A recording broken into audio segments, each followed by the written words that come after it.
intelligence from the FBI. Am I implicated? You're going to prison. Prison? I would rather die. White Lotus is back, season 3 on HBO of one of the most provocative shows on television. It is weird, interesting, intriguing, quirky, bizarre, and everything in between. And after a smash hit season 1 and season 2, they are back with another bomb squad cast. As far as anthology series goes, these guys have just continued to roll out A-lister after A-lister as the show continues to grow in popularity. Some people put it on the level of saying it's like the greatest television show ever made. I can't take it quite there. It's certainly unique. There's not many other shows like it. I don't really know if I can even compare it to something, but I don't think I can put it quite in that top tier, must watch, water cooler, can't miss, don't get spoiled type of television show. But there are certainly people out there who feel that way, and I feel like it's only going to continue to grow in popularity as they continue to roll out more and more A-listers and weirder scripts and plot lines. I mean, this is a show that has had more male nudity and weird incestual storylines, people eating butt and taking shits and doing all sorts of stuff that you would really never see on any other television show, along with, top-notch actors doing all this crazy and weird shit. So it's certainly one of a kind. Right now, we're going to break down the weirdest characters from season 3, episode 1, breaking it down from most normal to the weirdest and or most shadiest, because as we know in White Lotus, you get introduced to everybody and they all kind of interconnect. There's a couple people who bridge the gap from each season, and you never know who's going to end up being the murderer, the weirdo, the, whatever. So we begin with Belinda and her son Zion. Now, Belinda was from season 1. She was the girl at the resort who was like the wellness massage therapist or whatever. And Tanya, Jennifer Coolidge's character, who was like the face of White Lotus up until, spoiler alert, her death in season 2, had promised her she was going to invest in her and open up her own hotel, and then none of that ever came to fruition. And we see her, she returns once again, and now she's working at this resort, the White Lotus Resort in Thailand. Opening scene with her son trying to meditate, and we hear gunshots going off. To me, was one of the more gripping scenes ever in White Lotus. Like, there's always a murder and a mystery and weird shit going on, but an active shooter where like you hear the gunshots and people are ducking and screaming and trying to make sure they're safe and praying for their parents. That was real shit. That was like an action scene almost. So they came in real hot for a show that is definitely based on like dialogue and interpersonal relationships and the connections, and you have to wait for it all to build and come to a head. They definitely just came out of the gates guns blazing with the shooting scene, which obviously we'll build up to after the flashback for the next 2 weeks. So Belinda and her son Zion, they seem totally normal. I want the best for Belinda. I mean, she was so excited when Tanya said she was going to invest, and she had called her son and was like, I think I got this white lady who's going to change our lives. And after it all fell apart, I was always thinking, what about that poor bitch who never got, her promise from Tanya? And now she's back and at the White Lotus. So as of right now, Belinda and Zion seem to be the most normal. Along with them, the entire staff of the White Lotus at this point, for the most part, seems pretty normal. You got Mook, who's played by Lalisa Manobal. I don't know how to say her name, but she's actually a Korean rapper, which I couldn't believe that. She's done stuff with Doja Cat, and she's in some group in Korea called like Blackpink, I believe it is. So she's got this like blossoming rap career on top of her acting career. So Mook, Gaitak, Pam, Amrita, who was doing the meditation with Zion when the gunshots started.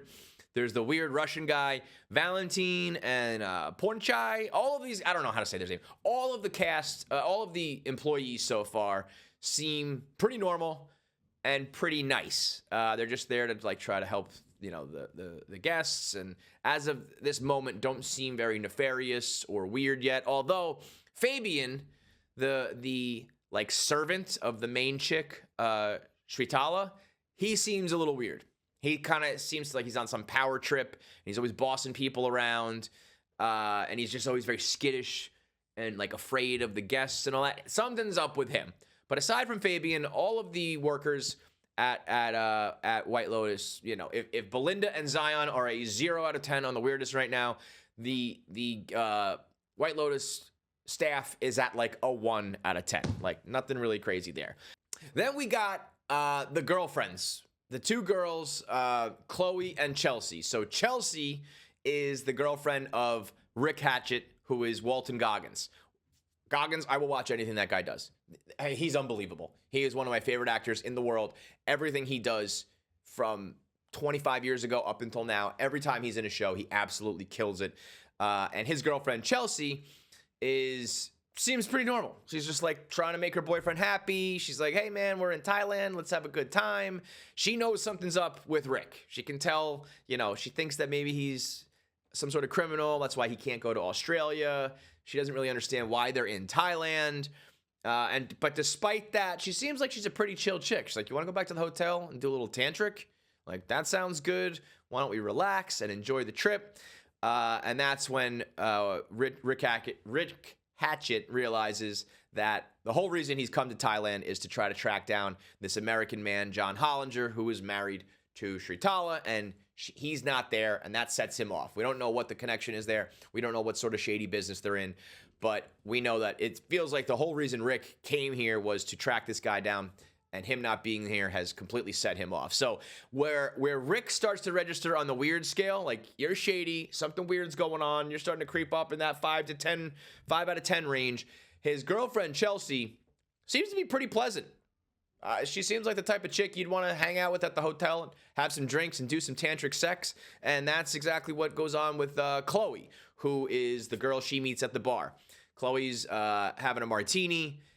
Chelsea's like, hey, I love your outfit. They hit it off as two girls who are sick of their weird, shady, and boring boyfriends. And as they're kind of commiserating, Chelsea's like, who are you here with? And she's like, the bald white guy back there, that's my husband, Greg. That's my boyfriend, Greg. And when they cut to him, we realize it's Gary from the previous seasons of White Lotus, who was married to Tanya, Jennifer Coolidge, again, the face of White Lotus up until this point. Pretty much safely can assume that Gary orchestrated the murder, planned the murder of Jennifer Coolidge's character. And now he is in Thailand with a new woman under the new name, Greg. So we know he's super shady.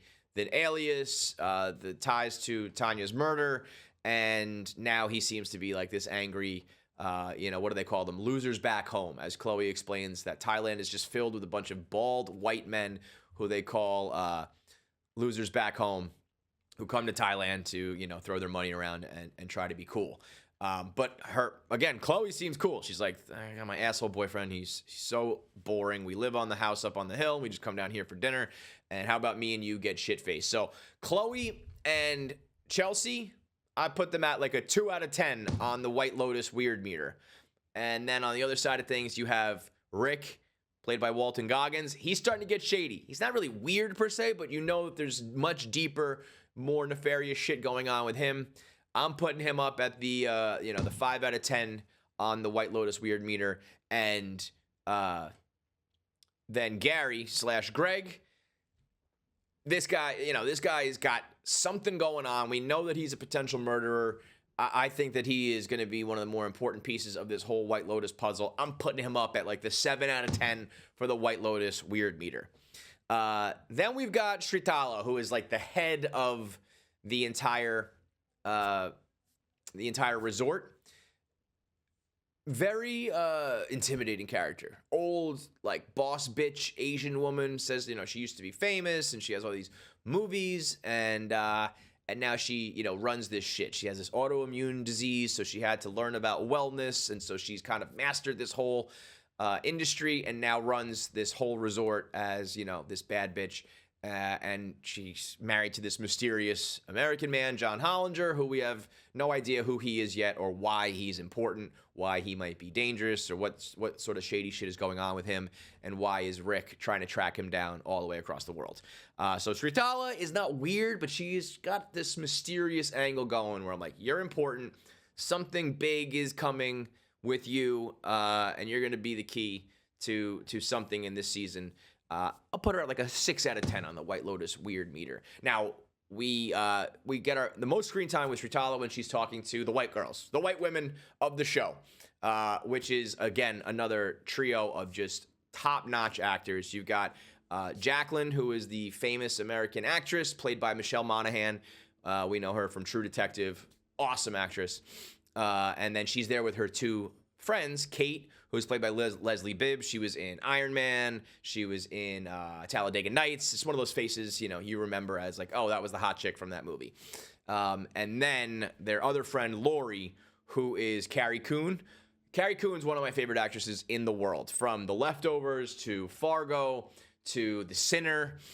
Everything Carrie Coon is in, she is award-winning level actress. I don't know if she has Emmys and Oscars and Golden Globes. If she doesn't, she should. Somebody start handing them out to her because she is unbelievable. She plays Lori, who is like this down and out, boring, I have this boring corporate life back home, whereas, Jacqueline is this rich and famous actress, and Kate is, this hot woman. By the way, Leslie Bibb, 50 years old. Looks fucking incredible for half a century. So while Kate and Jacqueline are kind of talking about how hot they are and getting work done and Botox and Hollywood and men and fashion, Lori is kind of sitting there just like, yeah, my life is so boring. Jacqueline can't recall like a single detail about this girl's life. So the white girls in general, pretty standard group of white chicks. One is kind of the leader. The others kind of follow suit. Lori being like the jealous, one. I'm sure Jacqueline and Kate are going to have some Karen tendencies. But when we see that breakdown from Lori where she's crying her eyes out because her life is so boring and she's just not fitting in with her high school friends anymore, I think there's definitely more to come. So, we'll throw them at like a 6 out of 10 on the White Lotus weird level. Which then brings us to the Ratliffs. The Ratliff family to me is by far the weirdest, shadiest bunch of the White Lotus season 3 crop. At the top, the patriarch of the family, the dad, Timothy, played by Jason Isaacs, who is another awesome actor. I know him from Brotherhood. It was a great and underrated show on Showtime. He was on NBC's Awake. I know everyone knows him as Lucius Malfoy. I know he's a Harry Potter guy. I'm not a really big Harry Potter guy, though. I remember him from Brotherhood. I remember him from show Awake. If you've never seen Awake, it's one of the greatest canceled shows of all time. Jason Isaacs plays like this detective who's in a car wreck, and when he's awake, he's in one world, and when he's asleep, he's in another world, and he needs to use information from the waking world and the sleeping world to bridge the gap to like solve this murder. It was one of the coolest concepts ever. One of the most like well shot shows where when you're in one world, it looked one way. And when you're in another world, it looked like a different way with the lens. Got canceled after like one season. It was such a great concept. It was on a network television channel, NBC. Never really worked out, but a great show nonetheless. And then, of course, he's in The Patriot. The Patriot, the American Braveheart.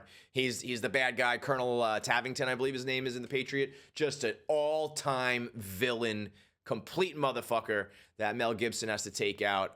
So Jason Isaacs, one of my favorite actors, playing Timothy Ratliff, who is a very unique character in that, like, you can tell he's like this finance magnate, like asshole scumbag who will probably, step on your throat to make an extra buck. But at the same time also is like a proud father and a proud husband and like definitely wants the best for his family. So, kind of like a materialistic, greedy or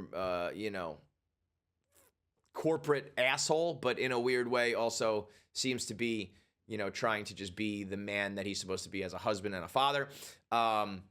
His wife, Victoria, one of my favorite characters. Parker Posey, who has been in everything for like the last, 40 years, Dazed and Confused up till now.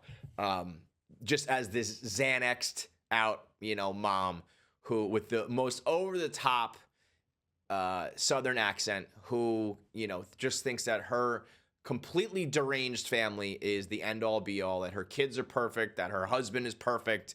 And we see that Timothy gets a phone call from a journalist who says, like, what's up with that financial endeavor you had with this shady guy? We're running this article. Do you have any comment? And he's like, no comment.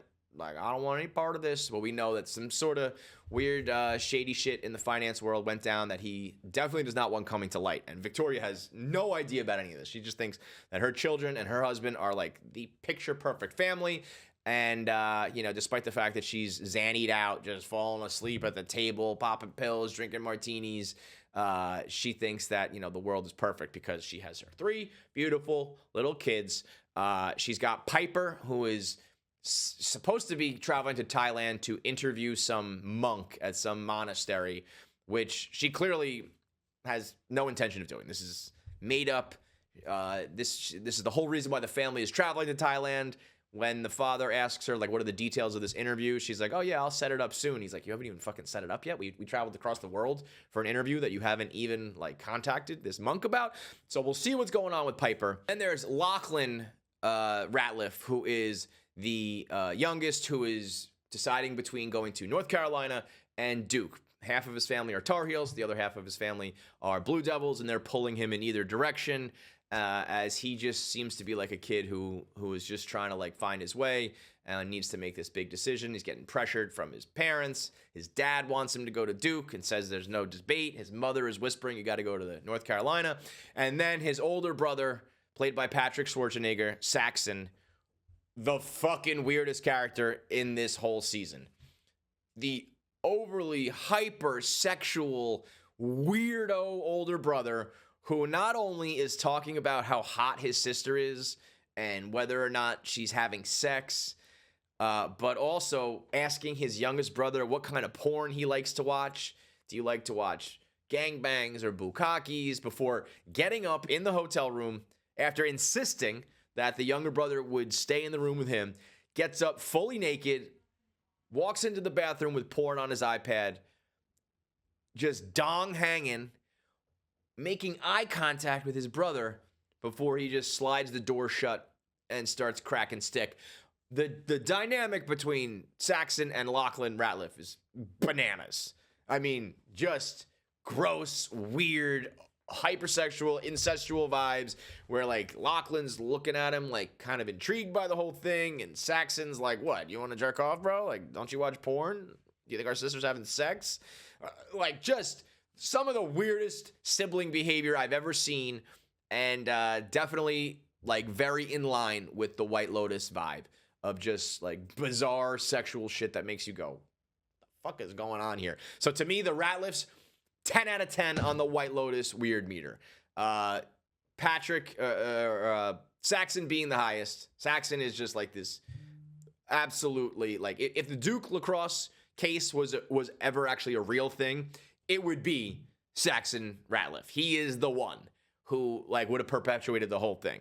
And ranging, from Saxon and Timothy to, the completely zannied out, oblivious mother, down to Lachlan and then Piper. Lachlan seems to be innocent in this whole thing. Piper definitely has some shady shit going on. She's got something up her sleeve. She's got this big grand lie about her thesis. But the Ratliff family right now for season 3 is the gold standard of weird on White Lotus. Now, the beautiful thing about this show is that by the end of it, it could be totally flopped. We could find out that Belinda is the fucking murderer and absolutely crazy. And Walton Goggins could end up being the hero, and the 2 girls getting shit-faced at the bar are the villains. You never know who's gonna fuck, who's gonna murder, who's gonna be weird, or what's gonna happen on White Lotus. So buckle up. Every Sunday night on HBO and on Max, we will break it down right away after new episodes drop here on the watch list.